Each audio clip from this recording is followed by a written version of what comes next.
What in the world did I just watch? The 2026 thriller Psycho Killer is the most flabbergasting movie of its kind I've seen since The Snowman, where if you described both movies, they don't sound like they'd be that bad, but you have to experience them to know everything that goes really wrong. The plot is normal enough for a movie like this. It's a serial killer film where a cop hunts down a killer known as the Satanic slasher after the killer murders her husband. But you'd never in a million years guess where this movie goes and all the jaw-dropping decisions the characters make. There's competent people behind it, but it has the aura of something written decades prior, then being changed little by little like a game of telephone. The script comes from Andrew Kevin Walker, who's done great work as he wrote David Fincher's Seven, and an early draft was written in 2007 where it was passed around a lot. At one point, Fred Durst was gonna direct it, till it went to Gavin Polone, who was a producer on 8mm, also written by Walker. But even then, it stayed in limbo for over 10 years, as it bounced from producer Eli Roth to Studio Canal,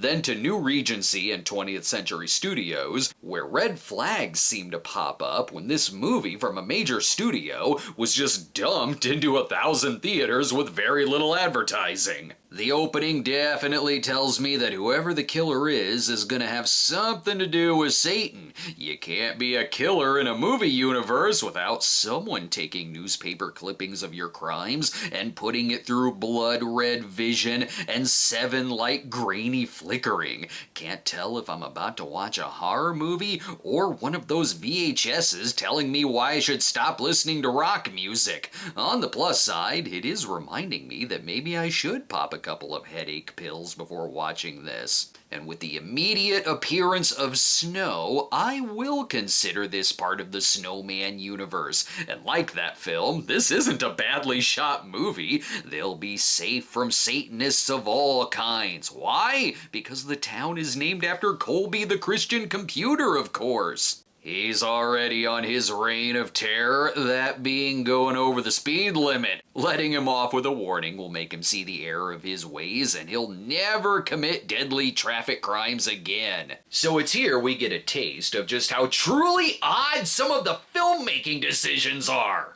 What exactly seems to be the problem? Problem? Maybe you're having engine trouble, is that it? No.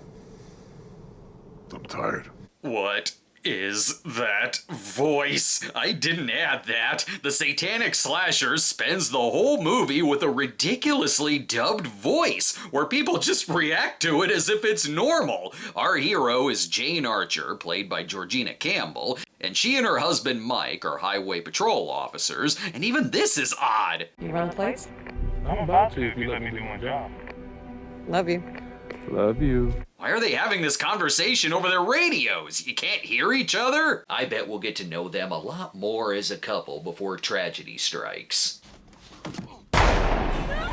Nope, because in the opening scene, Mike dies. I've barely spent enough time with them to even remember their names. Just an extra scene with the two of them together would have made me care a little more about this. Honey, I know you're upset, but no one in the family liked your husband. We learn that the Satanic slasher has already claimed 15 victims. I guess he's just not easy to spot, which is something considering he's an 8-foot-tall bodybuilder who walks around like he's Bane's long-lost brother. Just look for the guy driving around who pulls off aviators so well that they've got no choice but to film him super up close. It really helps that as gigantic as he is, it's insanely easy for him to sneak up on people. Wow, she must have the good stuff if she didn't see Gimp Jason Voorhees sitting right behind her. Why does he do what he does? Well, there's lots of reasons. One of them being that he has a huge antidepressant addiction, where instead of just breaking in and stealing drugs, he kills the pharmacist first and takes all the good stuff. Flintstone vitamins. It's like there's a whole first act that's just missing. The most I know about her and her husband's marriage is just from this brief therapy session and dream sequence flashbacks reminding us of a scene that happened only 10 minutes ago. Forget all that, she's got to put together some kind of path that the slasher may be on, where all she knows is that he started on the West Coast, struck in the Midwest, so he must be headed to the East Coast. That narrows it down. Georgina Campbell's performance is good here. It's just such a one-note forgettable character that usually I just wanted to cut back to the killer, because at least then some crazy shit will happen, like when he drives along at night listening to his favorite Satanic AM radio show while he munches on antidepressants like it's candy. I give thanks to his infernal majesty and his pharmaceutical empire. Okay, I recognize that voice. Sweet, Malcolm McDowell's gonna pop up. I love that Malcolm's character, Mr. Pendleton, is recruiting new members via the classified section of the newspaper. Another giveaway that this was written about 20 years ago. The slasher doesn't have the local paper on hand with him, so he'll just kill some time before morning by wiping out a couple on the side of the road with a sledgehammer and his teleportation skills. She didn't hear her boyfriend bludgeoned to death, nor did she see that shit, so she's screwed. Not even the semi-truck drivers can see.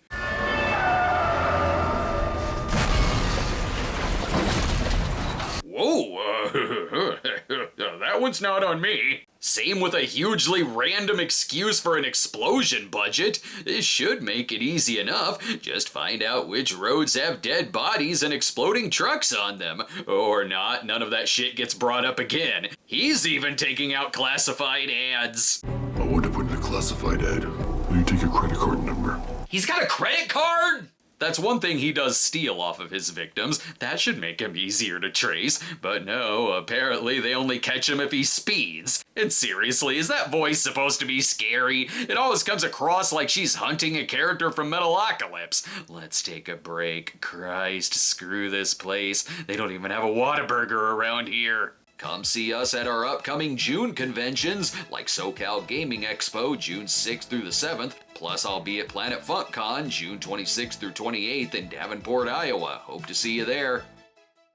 We're back, and if the filmmakers were worried that the lead isn't interesting, they've made her pregnant. Now we have to root for her. Someone will always be there to help out. After the dickhead FBI guy brushed her off, one of the other agents has concerned "I feel for you" face. So they meet for drinks, where she publicly shows all the graphic information the FBI has. How is he so hard to find? His mission has him heading east from motel to motel, sometimes spending whole days in one place. Days? What, does he stay in those places while the FBI's on vacation? Why isn't his image plastered everywhere? Then maybe Mike could have recognized him. It's okay, they know which rooms he was previously staying in, where he leaves each place a real horror show. They pretty much know who the killer is, which is a mass murderer named Richard Reeves, a Satanist who supposedly died in prison, so at the least they think he could be a copycat. They've got enough info to go on.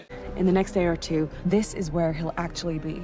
Somewhere between Columbus, Ohio and Wheeling, West Virginia. Thank goodness there's only one road between those places. Oh, and just one more thing. I'm not allowed to be telling you what I'm about to tell you. You're not allowed to tell her any of this. Quantity of explosives were stolen. Explosives? About 20 pounds or so of old school volatile TNT. Okay, have you tried bringing in Wile E. Coyote as a suspect? He's picked the right world to commit these crimes in, like when his clearly threatening presence walks into a church and the priest is just mildly annoyed. You seem like you have a lot to confess, son. I've always liked priests.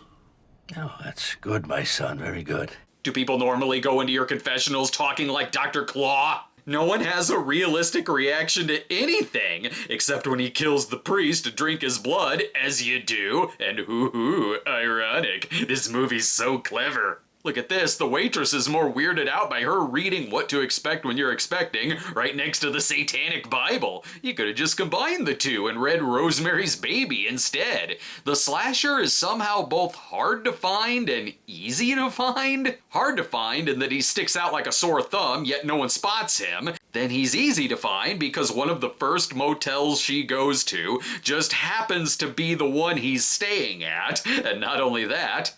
Oh, there's one gentleman. Mr. Reeves. He signed his real name? Idiots. A universe of idiots. Like how she makes the employee call the police to let them know the slasher is there, and instead of waiting for much needed backup, screw it, she's gonna haul ass in there herself, which I'd understand if our hero was Cobra. But it's not, so when she goes into his dark room and closes the door behind her while pregnant, she immediately gets her ass handed to her because no shit, he throws all 5 feet nothing of her through a window. It's entirely her fault that this guy escaped before the cops could show up. At this point, shouldn't they even know what car he's driving? I gotta stop asking questions like that. Like how after this huge crime scene and injury, I guess there's no collecting evidence, so she's right back at the library as if this didn't happen, and instantly finds his classified ad, which will put him in contact with Mr. Pendleton. All of which is a secret location and telephone number. Easy enough to figure out, like if the Zodiac Killer used the decoder pin from A Christmas Story. The Satanic Club was waiting for this call. Hello. I saw your answer. In the newspaper. Oh, so you're one of our brethren, huh?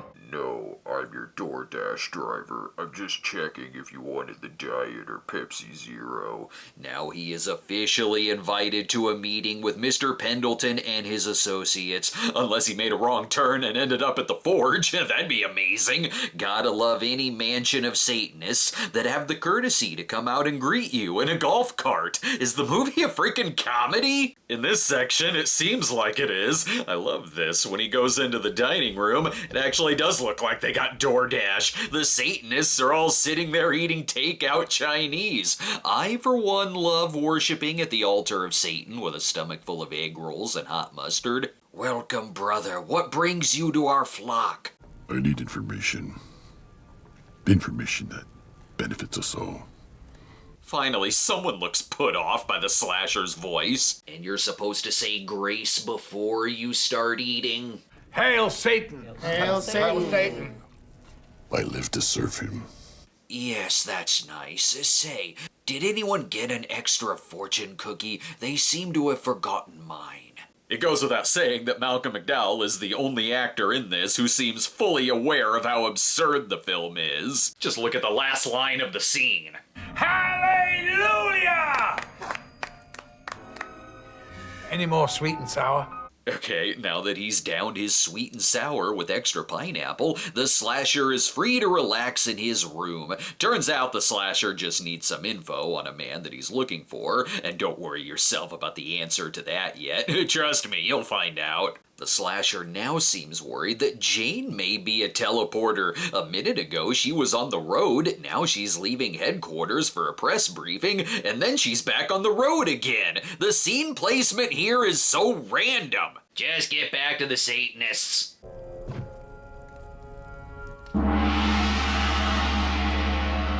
Do you mind keeping it down? I've been on the road all night and I'm trying to get a full 8 hours of sleep. But as Mr. Pendleton drinks from the ceremonial coffee mug, they can all get so high. I need to be high watching this tomfoolery, like when the assistant points out the slasher's rudeness in leaving the party too soon. I really think that you should wait and say goodbye to Mr. Pendleton, don't you? I mean, that's the least that you could do. Why are you not put off by what he's doing? Clearly he's gonna leave a body count behind him. He spares this dude, though, for being a true believer. You're him.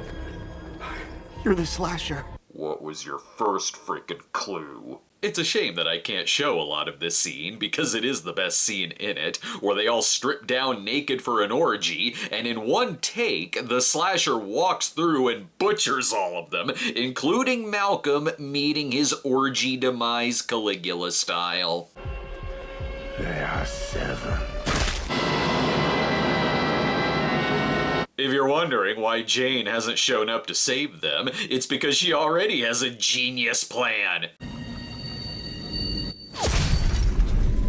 Yeah, sure, stand out there by the trees with a sniper rifle, hoping that he looks out the window you're aiming at. That's way better than just waiting for him to walk out the front door. No, he needs to once again get away by slamming into her car and driving off. And where was the backup? They're all like, we weren't sure if your hunch was real or not, so why bother? Even though she was right about his location the last time. Every death in this happens due to the good guys' sheer stupidity. I told you it was him! I mean, you do realize we are fielding something like 24 bogus leads by the hour. Yeah, bogus leads from randos, not the cop who runs into them every single day. Oh, and the killer may be inspired by music, too. A few years later, this satanic metal band Demon Fist started writing songs about Reeves, inspired by him. Christ Cross Church is a mecca for would-be Satanists. Ugh, let's take a break. I hate any movie that gives Jeff from Rockets your decision and I told you so. Want a birthday shout out or a nice message or ask a question? Book us now on our Cameo page at cameo.com/theCinemaSnob. We're back. Let's check in on Plot Point Radio. Today marks the 28th anniversary of 3 Mile Island, the worst civilian nuclear disaster in American history. Wait, why are we talking about 3 Mile Island now? That may seem random, but the entire climax hinges around 3 Mile Island in Harrisburg, which is where the slasher has been going. The name that he wanted from the Satanists is Leonard, who is the manager of the power plant. I don't know why he had to infiltrate the Satanists to use their private detective to get Leonard's name. Couldn't he have just looked it up on LinkedIn? But whatever, it gives the slasher another excuse to magically sneak up on people. I'm aware. I'm well aware. Leonard Wilkes. Fuck! Honey, why are the Halloween decorations talking? This is his plan to infiltrate a nuclear power plant, where Jane figures it out when she's waiting to snipe his ass again, only she happens to see 3MI painted and, that sounds familiar. Let me check the scope. Oh my god, 3 Mile Island. It's easy enough to sneak into this place. Just hide under the back seat. You're good. Sneaking into a nuclear power plant is like sneaking into a drive-in. No security cameras around anywhere. This is the easiest takeover I've ever seen. Ain't no one wanting to be a hero. Get out. Don't have to tell us twice. This is where it all leads, the slasher wanting to cause a nuclear meltdown in order to open the gates of hell. There's something about this movie that feels like what would have happened if Rob Zombie made a third Halloween. And again, they're acting like it's near impossible to stop him from doing this, but when you break it down, it should be extremely easy. It's a highly secured room. No one gets in, no one gets out. Oh, except for the window that overlooks it. Sure, it's bulletproof, or well, sorta. Eventually she tests it out, but not before the villain's speech. Hail Satan! Welcome your servant into the kingdom of hell. Have you bothered to ask if he's just simply filming a music video for public access television?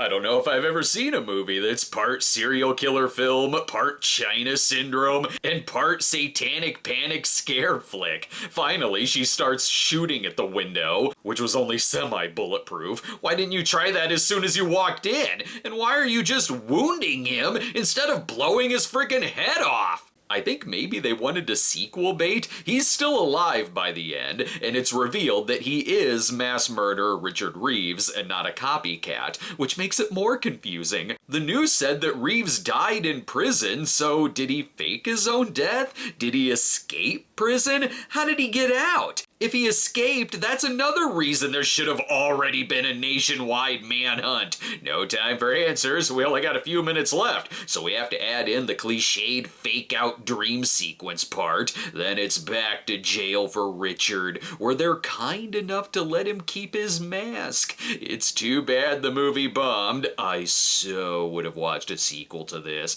It's awful. For a script that sat around for near 20 years, it's so first drafty. Everyone's a moron in it, and it's got the most unintentionally funny villain I've seen in a long time. And well, its stupidity does make it unpredictable. So yeah, it's one of the worst movies I've seen in 2026, but I mean, I'm not saying don't watch it. That was a great comedy. Turn on the television. Satan rules.